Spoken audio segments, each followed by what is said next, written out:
त्यानंतर आज परत हे आंदोलन उभं राहिले. आंदोलनाला पुरा काउंटर करण्यासाठी प्रति आंदोलन ओबीसीचं काही लोक उभे केलेले आहेत.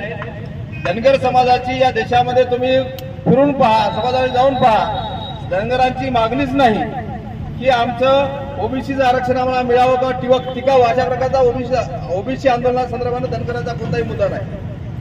धनगर समाजाचा मुद्दा आहे की आम्हाला एसटी समुदायाचं आरक्षण भेटलं पाहिजे. आणि धनगराचे नेते आंतरवाडीच्या दारात येऊन बसतात की आमचं आरक्षण हे धोक्यात आहे. तुमची मागणी आहे की आम्हाला एसटी मधून आरक्षण भेटलं पाहिजे. समाजाची मागणी आहे आदिवासी आम्ही झालो पाहिजे. आणि आदिवासी होण्याची मागणी असताना त्या समाजाचे नेते आहेत की नाही माहित नाही. राजवट नामेकर साहेब सांगितले ते फडणवीसचे चमचे आहेत, दलाल आहेत म्हणून. हाके हा धनगर समाजाचा नेता होऊ शकत नाही किंवा अजून दुसरा कोणता माणूस आहे गायकवाड नावाचा तो देखील ओबीसी नेता होऊ शकत नाही. आणि हे लोक त्या ठिकाणी यांना जर आपल्या समाजाची मागणी घेऊन जर सरकारकडे एखादं आंदोलन करायचं असेल तर तुम्ही तुमच्या जसं जरांगे पाटील आपल्या एरियामध्ये बसले आंदोलनाला. हक्केचा एरिया आहे सोलापूर जिल्ह्यात, सोलापूर जिल्ह्यात आंदोलनाला बसलं पाहिजे. या ठिकाणी या आंतरवाडीच्या प्रवेशद्वाराला त्याला बसवून दोन समाजामध्ये संघर्ष कसा निर्माण होईल, आंदोलन कसं विफल करता येईल, आंदोलन कसं त्या ठिकाणी दुसऱ्या मार्गाला वळविता येईल, हिंसा कशी पैदा होईल आणि हिंसेतून दंगल घडवून सरकार स्थापन करता येते असा बीजेपीचा गेल्या अनेक वर्षाचा अनुभव आहे. ज्यावेळेस मंडलची घटना घडली तुम्हाला माहित आहे, मंडलच्या माध्यमातून ओबीसी आरक्षण देण्याचा विषय आला त्यावेळेस कमंडलचं आंदोलन उभं राहिलं.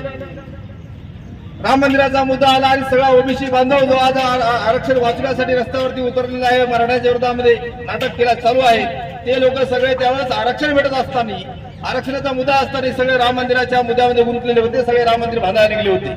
आणि आज सांगतायत ते आरक्षण आज त्याला 2006 पासून आरक्षण लागू झाला, 2024 आहे, एवढ्या वर्षामध्ये आरक्षणाचा अजून त्यांना आरक्षणाचा देखील कळलेला नाही. परंतु आरक्षण वाचवायचे अशा प्रकारचे 2-4 लोक भांडवळ मला घुसून त्याच्या माध्यमातून आंदोलन विफल, मराठ्याचं आंदोलन विफल करण्याचा प्रयत्न सुरू आहे. परंतु लक्षात घ्या, आज मराठा समाज ज्या पद्धतीने एकवटलेला आहे, गावगाड्याचं राजकारण महाराष्ट्राचं आहे. मराठाचं राजकारण आम्ही अनुभवलेलं आहे. गेल्या कालच्या लोकसभेचा विषय आहे, लोकसभेला मराठा बांधवांनी आरक्षणाचा मुद्दा घेऊन आम्ही पाडणार अशा प्रकारची भूमिका घेतली. जर यावेळेस भूमिका घेतली की आम्ही लढणार आणि निवडून येणार अशा प्रकारची भूमिका घेतली तर महाराष्ट्रामध्ये बीजेपी बियाला देखील उरणार नाही. कारण मराठा गावगाड्यामध्ये मराठा हा प्रमुख आहे, गावगाड्यामध्ये मराठा हा कुटुंबाचा प्रमुख आहे. त्याच्यासोबत मुस्लिम आहे, त्याच्यासोबत बौद्ध आहे, त्याच्यासोबत धनगर आहे, त्याच्यासोबत आदिवासी आहेत. मराठा हा या सर्व कुटुंबाच्या गावगाड्यातल्या कुटुंबातला प्रमुख आहे. या कुटुंब प्रमुखाच्या छताखालीच हे सगळे गावगाड्यातले 18 पगड जातीचे लोक